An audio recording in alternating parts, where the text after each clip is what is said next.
Hello and welcome to the Club Development Scotland podcast from Supporters Direct Scotland. This is a podcast all about promoting and sharing best practice from across sport and helping shed a light on some of the excellent work that takes place across the country.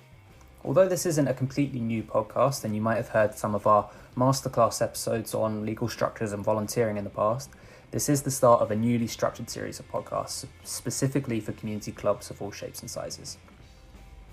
In this episode, we're speaking to Mia Salvemini, the Sustainability and Project Manager at Shrewy Consulting and the lead of Responsiball Rankings.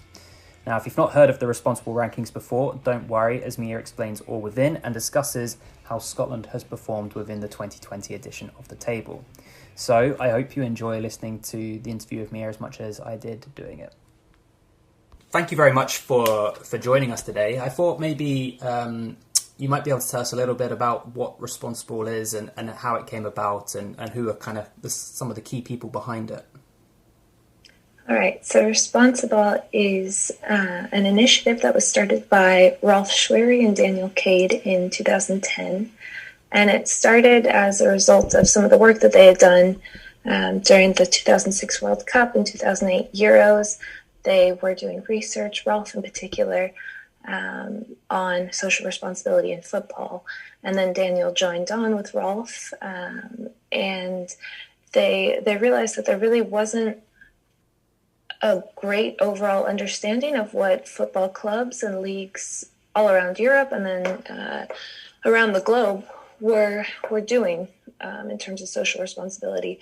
A lot of football clubs do focus on community efforts. A lot of clubs they do have a commitment to good governance, and then a growing number of clubs do have a commitment to the environment as well. But there was no real place where people could find that information, where people could understand what some leagues were doing really well, where some leagues maybe could improve. So they decided to do this ranking to get that understanding, and it's been going ever since then. So this is the 10th edition of the Responsiball ranking. We're very pleased to look back on all these past ones and see where it's come from. And we've had a few different leagues come on top. Shall I spoil this year's winner? Oh, maybe we could hold back the surprise just for a little bit later. All right, we'll save that one. No, that's great. So that's really interesting, and so the idea of ranking it by league rather than club is quite interesting as well. What was the kind of thinking behind that? Well, the thinking behind that is because we look at clubs' websites for the information. So this isn't going to a club and asking them information. This is essentially what they publish on their website, and we do that not only because it gives us the opportunity to look at quite a lot of clubs with within a specific amount of time, with a specific amount of researchers and resources, but also because it's a good idea of what clubs are reporting, what they think is important to share with the public, to have on their website. So it's also a transparency thing. So if a club tells you that it publishes its financial records, it tells you what players are making, that could be a really good sign of transparency within that club. Or if a club tells you, yes, we have a disability access officer, we have different resources for people with disabilities to access the matches, same as everyone else. It's showing that they are informed of these issues and that they want to make them known. And so we do it for that reason.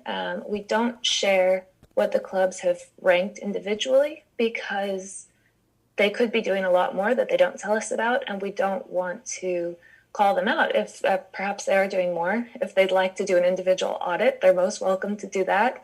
But we don't want to call anyone out.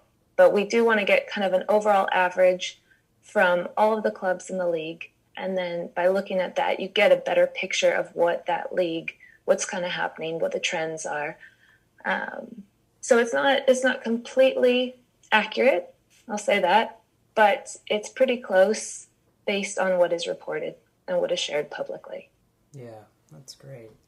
And I know this is going to be almost an impossible question in some respects, but I'm going to ask it anyway, which is, what do you think kind of the epitome of a responsible football club looks like? Well, we have 46 indicators, so if they match every single one of those, right. No. A responsible club would be one that's committed to good governance, that shares, that tries to bring people with different backgrounds into decision-making positions. So one of the things that we look at is where women have a responsibility within clubs. Are there any on the board level? So this year, actually, it was interesting. Sweden, about 95% of their teams, their clubs, had a woman on a board level. So that was it was nice to see. And it's hard to really get those metrics for every single thing you could be looking for. But a responsible club, so good governance, focusing on transparency, focusing on inclusion, focusing on protection of players. One thing that Scotland does very well now is the protection of children. So if they have a youth academy, do they have child safeguarding in place? So looking at those things. And then we also want to look at health. We want to look at access. So is there smoking in stadiums? Is there responsible drinking policy in stadiums? How are they looking after their fans? How are they trying to make this a positive atmosphere for fans? Are families invited? Do they encourage families to come? And then also environment. So do clubs acknowledge their environmental footprint? And a responsible club will. Hopefully it's not easy. It's not easy for anyone. Forest Green Rovers is kind of the epitome of an environmental standard. They're building a new stadium made out of wood. It's fitting a lot of different environmental check boxes, basically. So they promote vegan eating. They have cycling and walking going to the clubs, electric charging stations for cars. So there are a lot of different things, and I think you could take pieces from a lot of different clubs, and if you put them together, then you would have your perfect Frankenstein of responsible clubs. I like that, a Frankenstein. That's nice. Okay, so there's actually, but I mean, the sort of benefits of doing all of these things is more than just being able to say them because they're nice as well, isn't there? I mean, there's a lot of tangible benefits that come with acting in a socially responsible way, isn't there? Oh yeah, of course. It's just on the environmental standpoint, by reducing what energy costs, with using renewable energy sources, you cut costs. I mean, that's just one of the basic economic ones, but you see it throughout. So with the community, you build a strong communal bond, which we've seen through COVID has been really important for a lot of clubs. We've seen some clubs that have kind of faltered, and maybe the community has been behind them, or the community is really faltering and the clubs have realized, look, these people are part of us. They're what keep us going throughout the season. And so they've supported their communities at this time. There are so many different ways in governance. The more people you get, the more a club can push forward, the more diversity, you get different opinions, and it really pushes the boundaries for these clubs and can help them really grow, expand, and improve. So it's hard to say for in a short period of time all of the benefits, but there are a lot of benefits. Yeah, absolutely. I see that. Yeah. So looking into the rankings more specifically, then, as you said, this is the sort of 10th version, so you've been doing it since 2011, I think. What have been some of the kind of key indicators that you've looked for over the years, and have these changed at all over time, or have they always been a kind of match-to-match measurement? They've been a pretty steady measurement. We did do a review of them a few years ago, and we do kind of keep an eye on them to make sure that they're still relevant. But when we chose the 46 indicators that are currently being used, it was looking at things that are relevant that could be relevant for leagues around the world. So it's maybe in one area an issue, like say, does a club collect rainwater? Now, maybe in a place like Scotland, maybe you get a lot of rain and that's very relevant for you, but maybe you're in the middle of the desert, that's not relevant. So we don't think that's really a fair indicator for all the leagues that we're looking at.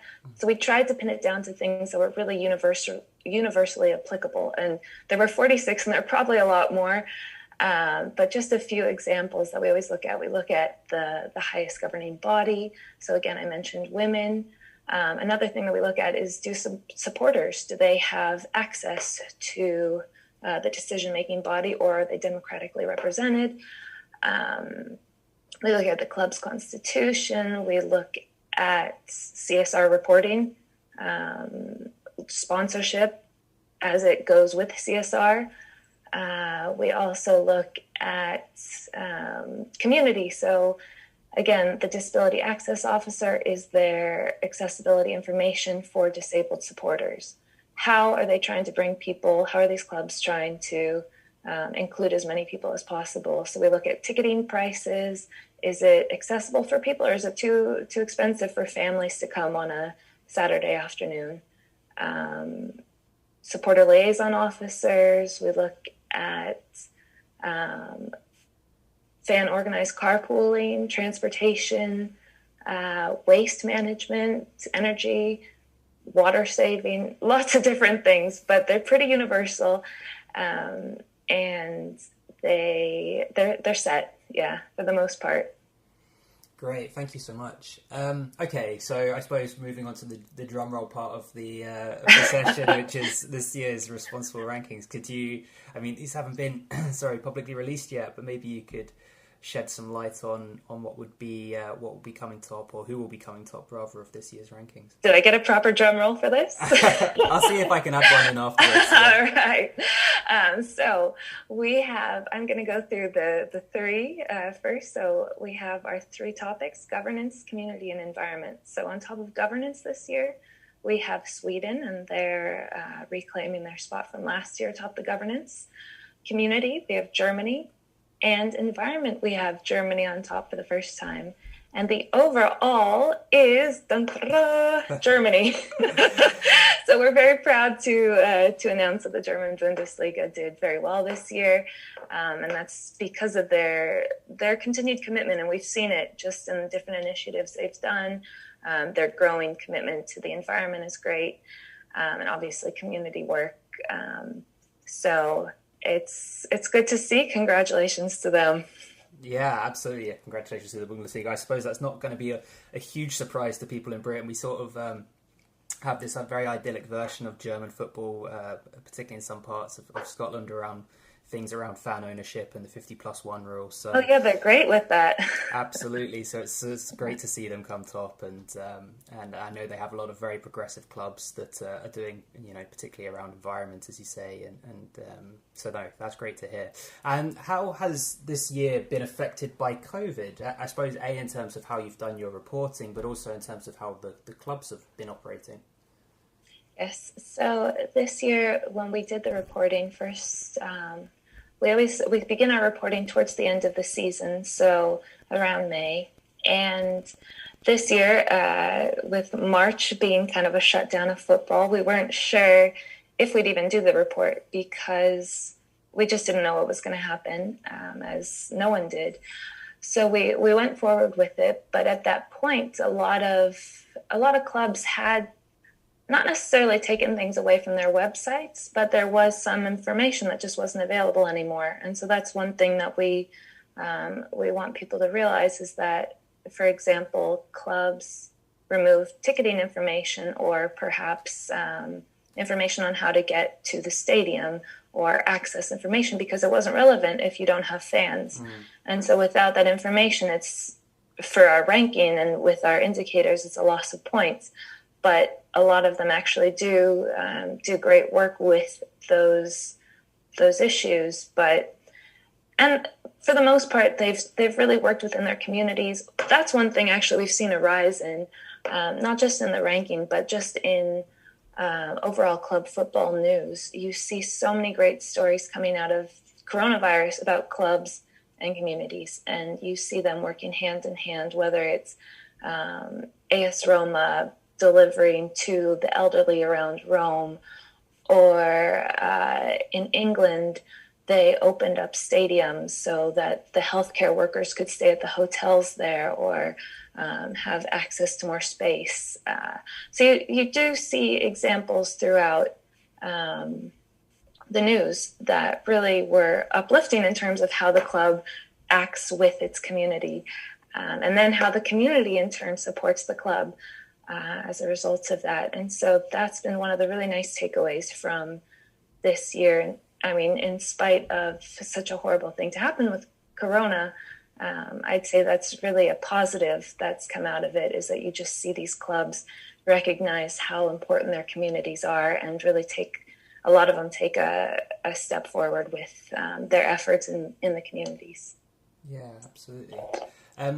One thing I'm sure our listeners will be very keen to know is how the Scottish leagues performed within the rankings. Is that something you could shed some light on? That is, I would be glad to. So Scotland's pretty consistent in terms of governance. So they came in 10th place this year. And actually, I told you that earlier, but we just did a quick update. This ranking comes out tonight, but it's ever changing till the last minute. So it's actually 9th place. Right. Right. And that's my error.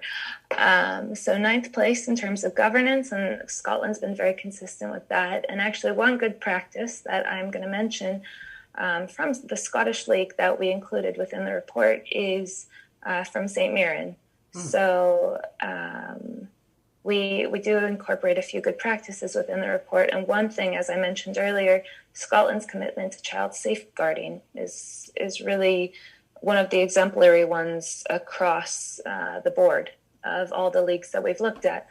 So St. Mirren in particular, their children's well-being policy was really something that stood out. And then in addition, we also included a policy from the club Motherwell FC, and that was a policy on a racial policy, so against discrimination and racism. And that's not something that we've included in our indicators in the past, but it's something that we're going to consider because not many leagues have started implementing these policies, but it's something that we'd like to see.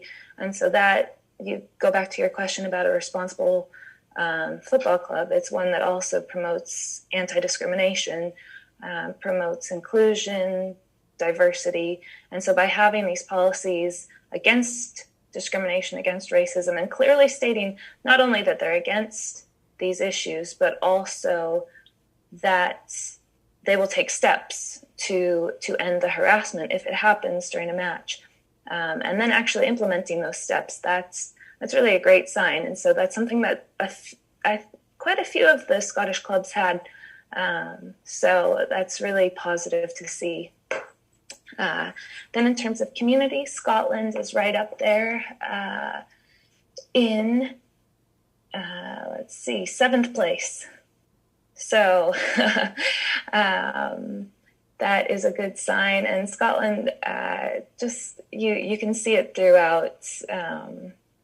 I did the research on Scotland, and I remember just going through, and you just see so many examples of Scottish clubs working with their communities, whether it's going to schools and sending players to schools to speak with children, or working with fans, which you know very well. Yeah. There are a lot of good examples of that. So that is a strong area for Scotland. And then environment, Scotland's kind of in the middle of the pack. So it is 10th. So Scotland's work in the environment, one club that did quite well is Hibernian. Mm-hmm. Yeah, they really stood out. They had a lot of great initiatives. I believe they call themselves the greenest club in Scotland, if I'm not mistaken. Yes, yeah. And so they had a strong commitment. The other clubs were a little farther behind, but you can see that the interest is there. And so hopefully whether it's looking at good practice examples from clubs like what Hibernian's doing or around the different leagues. Hopefully these clubs start implementing more, and there are a lot of really easy areas that they can implement, such as cycling, offering bike parking for bicycles so fans can ride to the stadiums, and that cuts emissions from cars, or different little tweaks that you can just start slowly implementing. And I know that it depends a lot on where a stadium's located and different factors, but there are ways. And so I think Scotland is on the cusp of really jumping into that. Great. And then finally, overall, the placement is 9th. Became 9th. And that's out of 19, isn't it? That is out of 18. 18, sorry. Okay, great. Yes. Oh, so exactly mid-table, right? Yes. So, but Scotland over the years has been very consistent, and it's nice to see that they're sticking to what works and really like improving in some areas like community, but overall just it's good work, and everyone, all the clubs from all 18 leagues can improve, but we're working for that. Yeah, absolutely. So in terms of and sorry, just to clarify, is it just the top league, or is it the whole 42 in the kind of No, it's just the top league. It's the top league. So that's what we're looking at all the top leagues. Okay, great. So one of your missions is really to sort of bring this information together to make it quite transparent, but then also to kind of share best practice as well. And that, I suppose even just talking through the rankings as you are now is a great way of doing that. But there's other ways that people actually working within clubs and others can access some sort of the best practice stuff that you're sharing, isn't there? There are. We share best practices directly from the news onto our website, responsiball.org. And we also on our social media. It's not as up to date this year, but we're working on it. But we do try to keep up to date with at least sharing news throughout the different, just from around football, of what has been done well. And every once in a while, I'll even throw in a different sport. Because I'm American, I like to throw in maybe an American football or a basketball example. So there are good practices available if clubs are interested. And clubs do seem to be interested, whether it's their communities calling for change or whether internally they've decided it's time to do something. So, and a lot already are. Yeah, and I suspect, as you say, there's so much that they could all share and learn from one another, and some of those best practice examples you gave, and I suppose that doesn't necessarily even apply just to the top leagues, all the clubs down the pyramid structures across Europe and beyond, but also grassroots clubs presumably could hear something about, even collecting rainwater, as you said, is quite an interesting thing, and being able to implement that. So it sounds like it's a really valuable way of being able to share some of those practices. Indeed, I agree. Good. So one last question for you, Mia, which is about what you think the future might hold for some of these clubs, and how do you think things might evolve? I know this is kind of a measurement of the here and now in 2020, but do you think things will change in 2021 with perhaps some of the stuff to do with COVID still looming, or even beyond that? What do you think some of the trends might be for clubs? I do think things will change. I think maybe in the short term it might be a little more difficult, depending on the league and the club, just because resources right now for a lot of them, maybe now's not the time to make big changes. And I know it can be difficult for a lot of clubs because a lot of people around the world are just struggling to try and, keep status quo. So with that, maybe 2021 could be optimistic, but in the next 5 years, I'd say that we'll see a lot of change because everyone is aware of these issues, and it's not something maybe 10 years ago when this ranking started, the environment and climate change was something that they would deal with in 10 years. Now it's on our doorstep. We're seeing so many more examples of how pressing this issue really is. And so these clubs are starting to see that it's really not, sport is responsible just as well as the rest of society for the climate. And so I think a lot more clubs will start to recognize this. And I believe UEFA yesterday or a couple of days ago officially committed to its own climate and environment goals. So if it's coming from the governing body of European football, then hopefully that's a good example for a lot of leagues, at least throughout Europe, if not the world, to take as an example to use. And also, you'll see, I mean, community is something. I think community overall is the one that's going to remain the strongest, just because without fans, which clubs have seen this year, post-COVID, without fans, really, football changes, and club football changes, professional football changes. And I think they really want to get their fans back in the stadiums. And so working with communities, trying to find ways to keep fans engaged and keep their communities engaged, that should be something that would really grow. And in terms of governance, as I said, Scotland has really good policies in terms of anti-discrimination, anti-racism, and child safeguarding. And hopefully we see more countries and more clubs and leagues commit to those things. Especially this year, we've seen such an increase in awareness of the racism that still permeates throughout clubs. And there's so many other forms of discrimination as well, sadly, that happen in football, that happen in society, and football often reflects what's in society. And so hopefully these clubs recognize that and it becomes a more inclusive game. And also, I mean, for me personally, especially women's football.